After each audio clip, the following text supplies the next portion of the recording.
Welcome to the Hot News Channel, where we strip away the noise to analyze today's breaking stories.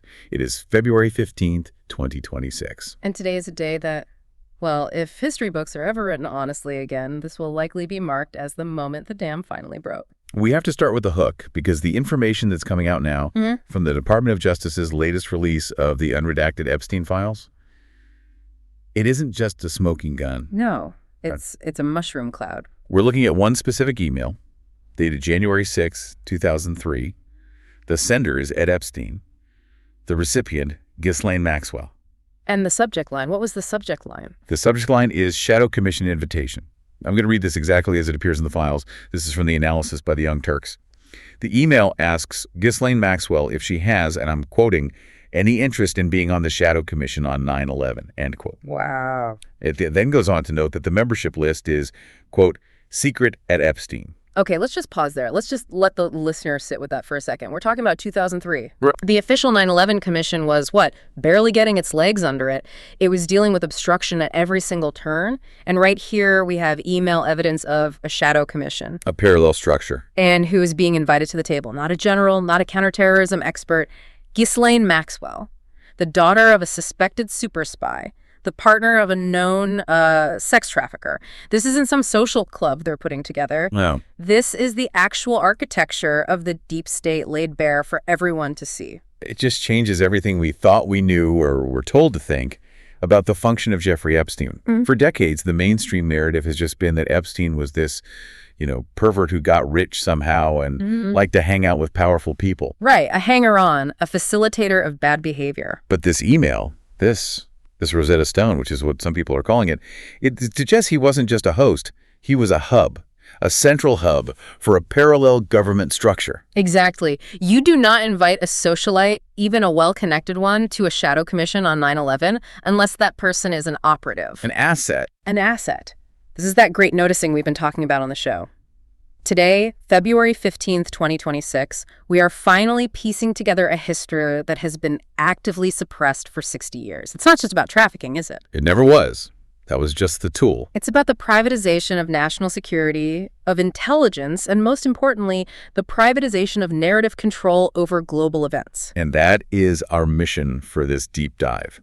We're going to analyze these unredacted files. We're going to look at the assassinations of key figures. Yeah. And we mean from JFK to Michael Jackson, all the way up to the assassination of Charlie Kirk last year. Yeah. And we're going to connect these facts to the geopolitical stranglehold we're watching happen in real time on nations like Cuba and Venezuela. So you're the fact finder. Set the table for us. What else is in these emails that ties Epstein directly into the intelligence narrative of 9/11? Well, if the Shadow Commission email wasn't enough on its own, there's another piece of correspondence that is, frankly, chilling. In the weeks right after September 11, 2001, there is a cryptic reference in the Epstein correspondence. It asks, quote, where is the real pilot? Where is the real pilot? That's the text. Yeah. That's it. Now, legacy media, if they even dared to cover this, would brush it off. Oh, it's a coincidence. Maybe they're talking about a private jet pilot for the Lolita Express. Sure. Plausible deniability. But context is everything here. This is a week after 9/11. They are emailing someone who, as we're about to discuss, is effectively an intelligence asset. The implication. Yeah. The implication that there is a real pilot versus what? A patsy, a remote control, a fiction. It forces you to ask the question. Was the entire narrative we were spoon-fed about 9/11 decided by this secret list at Epstein's house before the public ever heard a single word of it? And that connects directly to the bigger question of who Epstein and Maxwell actually were. We have to stop looking at them as criminals in the traditional sense. Like a mafia boss or something. Right. We need to start looking at them as intelligence infrastructure. You mentioned Ghislaine's father, Robert Maxwell. We have to go there. Right. And this is so crucial. According to the analysis by author Nick Bryant, and there's reporting from Dropsite News on this as well, we have to look at the inheritance. Robert Maxwell wasn't just some media tycoon. He was a super spy, a triple agent, arguably. But his ultimate leverage, his final loyalty, was with Mossad. And there's a specific incident here, right at the end of his life. Yes. Robert Maxwell's empire was crumbling. He was looking into the abyss of bankruptcy. So what does he do? He threatens his handlers. He goes directly to Mossad and tells them, unless you give me 400 million pounds to save my empire, I will expose everything. He wasn't subtle about it. He said he would expose his work for them in Downing Street, in the White House, even in the Kremlin. He explicitly stated he had free access to Margaret Thatcher and Ronald Reagan, and that he had passed all those secrets directly to Tel Aviv. I mean, that is a blackmail threat of the absolute highest order. It's pay me or I burn the entire global network to the ground. And what happened shortly after that? Robert Maxwell goes for a swim off his yacht, the Lady Ghislaine, and he doesn't come back. So now fast forward.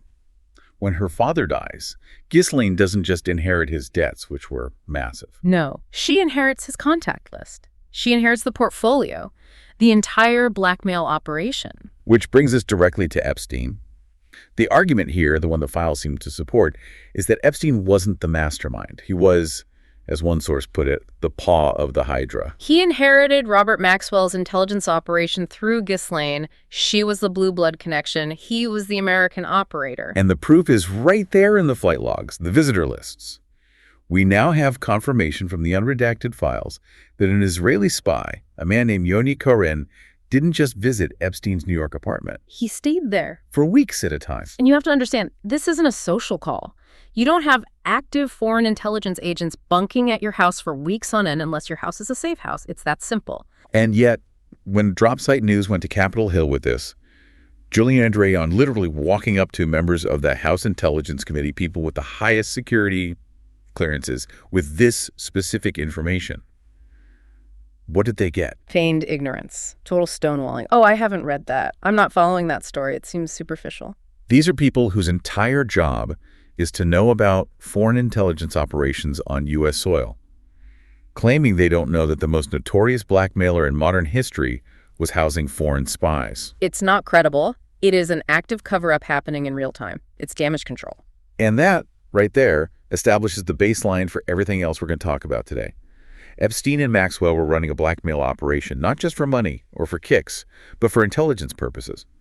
But this operation, this mechanism, it didn't just start with them. No. If we really want to understand the mechanism of control, specifically how it relates to Israel and the U.S. government, we have to go back to the origin point. We have to go back to Dallas. November 25th, 1963. The assassination of John F. Kennedy. And for 60 years, we've been given this menu of approved suspects, right? The mafia, the CIA, the Cubans, the Soviets. The whole list of them. But there is one suspect that has been systematically, and I mean systematically, erased from the conversation, despite having arguably the strongest geopolitical motive of all. We are talking about the Dimona nuclear facility and the direct conflict between JFK and Zionism. And for this, we're citing Ken McCarthy's book, JFK and RFK, The Secret Battle Against Zionist Extremism. The timeline, when you lay it out, is it's undeniable. So walk us through it, the hard data. What happened in 1963? Okay, so throughout 1963, the tension between President Kennedy and Israeli Prime Minister David Ben-Gurion was at a breaking point. JFK was absolutely adamant that Israel should not be allowed to develop nuclear weapons. He saw it as a massive destabilizing force for the entire world. He demanded inspections of the Dimona facility in the Negev desert. And in 63, he sends his 8th letter to Ben-Gurion, his 8th and strongest one yet. And he basically says, open the doors for a real inspection, or the entire U.S.-Israel relationship is over. It was an ultimatum. And how did Ben-Gurion respond to this ultimatum? He resigned. He just walked away. He resigned from office rather than submit to inspections. Let that sink in. That is how existential the nuclear program was for the Zionist project. They viewed that nuclear capability as their only true guarantee of survival, and JFK was standing directly, personally, in the way. 5 months after Ben-Gurion resigns, JFK is dead in Dallas. And here's the impact moment. What happened to all that pressure on Dimona the day after JFK was killed when Lyndon B. Johnson took the oath of office on Air Force One? It evaporated. It was just gone. Completely gone. LBJ, who Ken McCarthy's research identifies as a Christian Zionist with incredibly deep ties to that ideology, completely reversed course. Under LBJ, the so-called inspections became a total farce, if they even happened at all. Israel got the bomb. The motive is as clear as day. JFK was an obstacle to the ultimate security guarantee of the State of Israel. LBJ was an enabler. And it's not just the motive, it's the mechanics of the assassination itself. We have to talk about James Jesus Angleton. The ghost. The ghost. The head of CIA counterintelligence. Angleton was a legendary figure, a master of the dark arts of spycraft. But what's often left out of his official biography is that he was a fervent Zionist. The sources we're looking at describe him as, quote, the biggest, most important Zionist in America. He was Mossad's man inside the CIA. And the declassified files, the ones that have trickled out over the years, show that Angleton's office was monitoring Lee Harvey Oswald's mail. And not just in 1963. No, since 1959. 1959. That is 4 years before the assassination. That right there is the smoking gun of intelligence complicity. Oswald wasn't some lone nut who just popped up out of nowhere in Dallas with a mail-order rifle. He was an asset, or at the very, very least, a known quantity who was being tracked, managed, and probably directed by the very man who controlled the CIA's most sensitive relationship with Mossad. So you put it all together. You have the motive, the nuclear weapons program. You have the means, James Angleton and the CIA's counterintelligence division. And you have the result, a complete 180-degree shift in U.S. foreign policy that aligned Washington with Tel Aviv unconditionally for the next 60 years. And an alignment that powerful required maintenance. It required a system of enforcement. The message was sent, if you step out of line, if you threaten that core alignment, you will be removed. Which brings us to a figure that, most people would never associate with geopolitical intrigue, but whose public destruction follows the exact same pattern. Michael Jackson. Precisely. Michael Jackson. Now, this is a massive reevaluation for a lot of people. For years, the public just consumed the Wacko Jocko narrative, fed to them by the tabloids. But the reporting from outlets like Revolutionary Change and from journalists like Sabby Sabs, it paints a completely different picture. It's a picture of a man who was waking up. He was waking up to the true nature of the industry he was in and the powers that were controlling it. You have to look at the timeline. In the early 90s, Michael Jackson wasn't just a pop star. He was arguably the most powerful artist in the world. He had leverage nobody else had. And he started to use it. He went to war with Sony Music and its head at the time, Tommy Mottola. He stood on a stage and called Mottola a devil.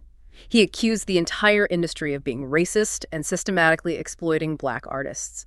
But there was a specific trigger event, a very specific conflict over a song he wrote. Palestine Don't Cry. In 1993, Michael Jackson wrote a song titled Palestine Don't Cry. He wanted to release it. Sony, led by Mottola, absolutely refused. They buried it. They would not let it see the light of day. Just think about the sheer political courage that takes in 1993. The Oslo Accords are happening. The mainstream narrative about Israel and Palestine is locked down tight, and the biggest pop star on earth writes a song humanizing the Palestinian people. And what happened next? 2 months later, 2 months after that dispute with Sony over the song, the very first child abuse allegations appear out of thin air. The timing is just. It's impossible to ignore. And it wasn't just the allegations that suddenly appeared. It was the people surrounding him. The handlers started to appear. The sources mention Rabbi Shmuley Boteach suddenly becoming his spiritual advisor. Right, the celebrity rabbi. It's a pattern, isn't it? Whenever a celebrity gets into real trouble or needs some rehabilitation regarding their public image with a certain demographic, Rabbi Shmuley seems to just appear. But let's go deeper into the allegations themselves and specifically about Neverland Ranch. The media painted it as this bizarre trap, this place where children were groomed. A spider's web. Exactly. Yeah. But the actual testimony from people who were there, people like Macaulay Culkin and Corey Feldman, it suggests the complete opposite. Culkin has been very clear on this, and this is a claim that completely flips the script. He has stated that Michael created Neverland to protect children. To protect them from what? From the very real Hollywood predator ring. From the exact network that Epstein and Maxwell would later industrialize and take global. Culkin has said that Michael saved him from getting on a plane to that tiny island. So if that's true, Yeah. if Neverland was actually a safe haven, a fortress against the grooming network of Hollywood executives and producers. Then Michael Jackson wasn't just a liability because he owned the Beatles catalog or wanted to sing about Palestine. No. He was a liability because he was actively interfering with the supply chain of the predator class. He was a threat to their business model.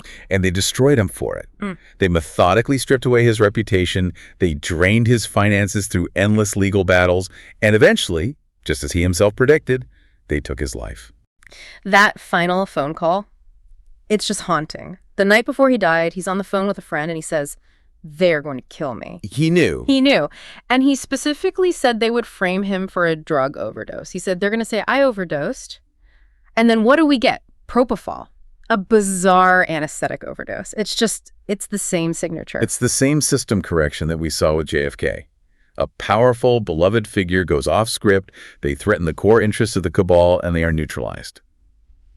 Which brings us to the most recent, and perhaps for our generation, the most shocking event in this long, dark timeline. The assassination of Charlie Kirk. We are treating this as historical fact. September 10th, 2025, just 5 months ago. Charlie Kirk, the founder of Turning Point USA, a man who had built one of the most powerful conservative political machines in the West, gunned down. And we have to be clear about the scale of this. This wasn't just some talking head on a news channel. He was, in effect, the Billy Graham of the Zoomer generation. He controlled the youth vote on the right. He controlled the ground game on campuses across the country. And for years, he was a loyal soldier. A very loyal soldier of the establishment, right? He was one of the most staunch, vocal supporters of Israel you could find. Until he wasn't. Until he started noticing. The Amfest incident, that was the public turning point. Charlie Kirk began to publicly question the unconditional blank check support for Israel. He started platforming voices that were deeply critical of the Christian Zionist pact.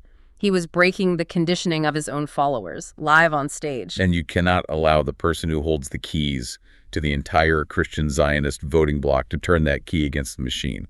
I mean, that is the absolute third rail of American politics. But it went beyond just rhetoric, didn't it? We have to talk about the money, because it always comes down to the money. 2 weeks before his death, Charlie Kirk was in Tokyo, Japan. A very specific, very interesting trip. Right. The official story, the public itinerary, said he was there meeting with the Sanseido Party, which is a minor nationalist party in Japan. But the intelligence coming out now suggests he was there for a very different reason. He was there to secure independent funding. Exactly. Yeah. He was looking for a way to break away from his traditional handlers, from the big money donors who demanded a total unquestioning allegiance to Israel. He was trying to go independent. And that right there is the death sentence in this game. You can be a puppet, you can be a loudmouth, you can be a useful idiot, but you cannot be independent. If Charlie Kirk secures that funding from Japan, he becomes a truly rogue operator with a massive dedicated army of followers. He had to be stopped. And the execution of that stop. Right. Well, we have to talk about the handler theory. We have to talk about his wife, Erica Kirk. This is the darkest part of this whole story. Erica France, who became Erica Kirk. The honey trap theory isn't just, wild speculation. It's supported by the timeline, her background, and her behavior. Where did they first meet?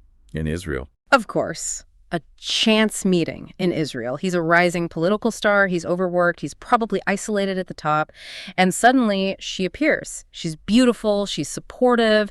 She's everything he's looking for. It's the classic intelligence playbook straight out of a manual. But the cracks in her mask, they were visible long before the assassination.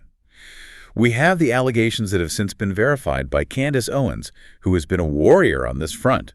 We're talking about text messages from 2014, years before she ever met Charlie. Right. In these texts, Erica is 25 years old, and she is texting a 15-year-old girl. And these were not innocent, friendly texts. No, they were grooming texts. I want to be inside your lady garden. Sending gifts, sending chocolates. This is textbook grooming behavior. This is a woman who was operating in the dark underbelly of this network long before she was assigned to Charlie Kirk. And for me, her behavior after his death just solidified it. That video she posted online in front of the casket. It was bad acting. I mean, it was bad acting on a level that was almost insulting to the viewer. It wasn't grief. It was a performance. It was a handler closing out the file on a successful operation.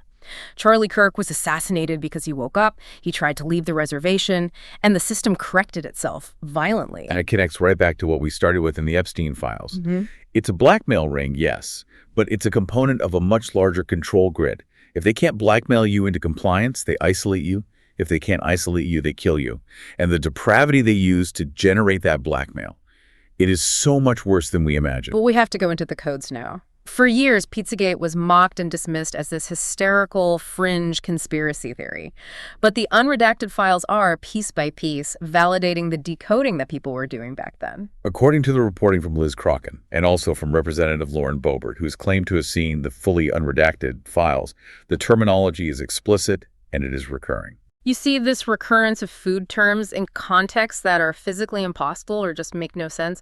Pizza, hot dogs, walnut sauce. These words appear over and over in high-level emails between some of the most powerful people in the world. And now we have specific references to a restaurant. A restaurant called The Cannibal. Boebert's report mentions this specific entity, The Cannibal. And along with that, references to beef jerky, that in context appear to be code for human consumption. It sounds insane. It sounds like something from a horror movie. Until you start looking at the peripheral body count. The chefs. Right. The chefs. You've had this string of very suspicious deaths involving elite chefs. President Obama's personal chef found dead. Anthony Bourdain found dead. These are men who see what the elite actually eat. They are the ones who know what is served at the private parties on the private islands. If these cannibal references in the Epstein files are literal or even just code for the most extreme forms of ritual abuse, then the chefs are the witnesses. And witnesses have a terrible habit of dying in this circle. And let's not forget the physical evidence, the purchase of 55 gallons of sulfuric acid by Epstein's staff. 55 gallons. Just before the FBI investigation really ramped up. You don't buy 55 gallons of industrial-grade acid to, clean the pool. You buy it to dispose of biological material, to erase DNA, to make absolutely sure there's nothing left for anyone to ever find. The complicity just stretches everywhere, the highest levels of commerce and academia. We have to name the names that are in these files. Les Wexner. The billionaire head of Victoria's Secret. The man who arguably created Jeffrey Epstein, gave him his start, gave him his money, gave him his mansion. Files show the former president of Ohio State University, Gordon Gee, actively protecting Wexner, running interference to shut down any inquiries into the rampant abuse scandals. Wexner is the financial engine behind so much of this. And Howard Lutnick. The current Commerce Secretary. A man sitting in the cabinet determining the economic policy of the United States. He lied. He lied directly to the American people. He said he cut all ties with Epstein back in 2005. But the unredacted files, the emails, they prove he was bringing his own children to Epstein's island as late as 2012. Just try to imagine that. You know this man is a convicted sex offender. At the very least, what is rumored to happen on that island, and you bring your children there. That's not just complicity, that's initiation. It suggests that Howard Lutnick is compromised to his very core. He is owned. And a man who is owned cannot serve the American people. He can only serve as blackmailers. So we've looked at the domestic front, the blackmail, the honey traps, the assassinations. But this unseen hand, it doesn't stop at the water's edge. The exact same tactics of extortion and strangulation are being applied to entire nations right now. We have to talk about Cuba and Venezuela. This is the geopolitical macro version of the Epstein micro-tactics. Instead of blackmailing a single person with a videotape, you blackmail an entire nation with starvation and medicine shortages. Let's start with Cuba. The reporting from World Affairs and Context paints a truly dire picture. As of today, Cuba has 15 days of fuel left for the entire country. 15. The U.S. blockade, which has been in place for decades, was weaponized to a whole new level under Donald Trump. The executive orders he signed, which were never rescinded, specifically targeted energy. They penalized any ship, any insurance company, any port, any nation that dared to bring oil to Cuba. It's a siege. It is medieval warfare. But there is a twist happening right now. Russia is stepping in. And this is the great geopolitical test of our time. Russia is sending oil tankers to break the blockade. This is a direct challenge to U.S. hegemony in its own backyard. It's a test of this multipolar world we keep hearing about. Because if Russia and China allow Cuba to collapse, if they allow a socialist partner in the Western Hemisphere to be strangled to death by U.S. sanctions while they just watch, then all their rhetoric about a new world order is empty. It's meaningless. They have to keep Cuba afloat or they lose all credibility on the world stage. And then there's Venezuela. The tactics there are even more insidious, more reminiscent of the legal warfare, the lawfare we see used domestically. We're looking at this theory of the secret indictment against Vice President Delcy Rodriguez. This analysis comes from the gray zone. The U.S. strategy has clearly shifted.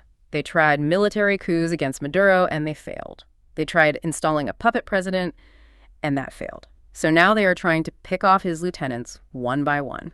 The theory is that the Department of Justice has a sealed indictment sitting in a drawer somewhere against Delcy Rodriguez, just like the one they held over Julian Assange for years, or the one they used to flip President Lenin Moreno in Ecuador. It's the sword of Damocles. Exactly. The unspoken threat is always there.